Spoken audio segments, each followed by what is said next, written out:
Pro kabaddi season 13లో Telugu టైటన్స్కి కొత్త coach వచ్చే అవకాశాలు కనిపిస్తున్నాయి. ఈ టాపిక్ పైనే ఇవాల్టి వీడియోలో మనం డిస్కస్ చేసుకునే ప్రయత్నం చేద్దాం. సో ఈ వీడియో చాలా ఇంట్రెస్టింగ్గా ఉండబోతోంది. దయచేసి వీడియోని ఎక్కడా కూడా స్కిప్ చేయకుండా లాస్ట్ వరకు చూడడానికి ప్రయత్నం చేయండి. అండ్ వీడియో కనుక మీకు నచ్చినట్టయితే లైక్ చేయండి, షేర్ చేయండి, మన ఛానల్ని సబ్స్క్రైబ్ చేసుకుని పక్కన ఉన్న బెల్ ఐకాన్ ప్రెస్ చేసి ఆల్ ఆప్షన్లు సెట్ చేసుకోండి. అండ్ ఇలాంటి మరిన్నో వీడియోస్ కోసం ఛానల్ని డైలీ ఫాలోవడానికి ట్రై చేయండి.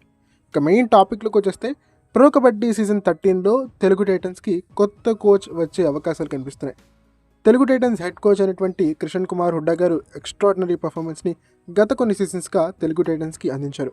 తానైతే చేంజ్ కారు, బట్ అసిస్టెంట్ కోచ్ చేంజ్ అయ్యే అవకాశాలు మనకి ఇక్కడ క్లియర్గా కనిపిస్తున్నాయి. ఎందుకంటే చాలా సందర్భాల్లో తెలుగు టైటన్స్ హెడ్ కోచ్ అయినటువంటి కిషన్ కుమార్ హుడ్డా గారు అసిస్టెంట్ కోచ్ అయినటువంటి రమేష్ కుమార్ గారి పైన చాలా కోపోద్రిక్తమైనటువంటి భావాల్ని వ్యక్తం చేసే ప్రయత్నం చేశారు. చాలా సందర్భాల్లో నీకెందుకు పక్కకు వెళ్ళు లాంటి సైగలు చేశారు ఆయన.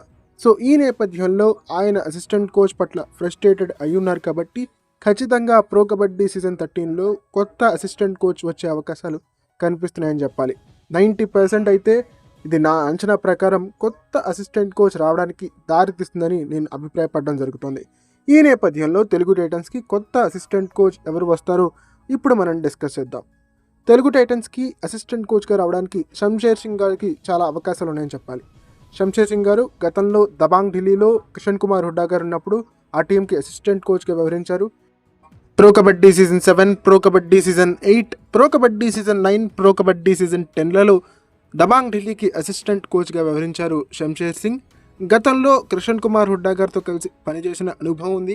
అండ్ యంగ్ ప్లేయర్స్ని చాలా చక్కగా మోటివేట్ చేస్తూ వాళ్ళలో స్ట్రాటజీని నింపుతూ ఏ విధంగా ముందుకెళ్ళాలి అనే దానిపైన ట్రైనింగ్ ఇస్తూ ఉంటారు. కాబట్టి ఖచ్చితంగా శంషేర్ సింగ్ గారు తెలుగు టైటన్స్కి బెస్ట్ ఆప్షన్గా నిలిచే అవకాశం ఉంటుంది.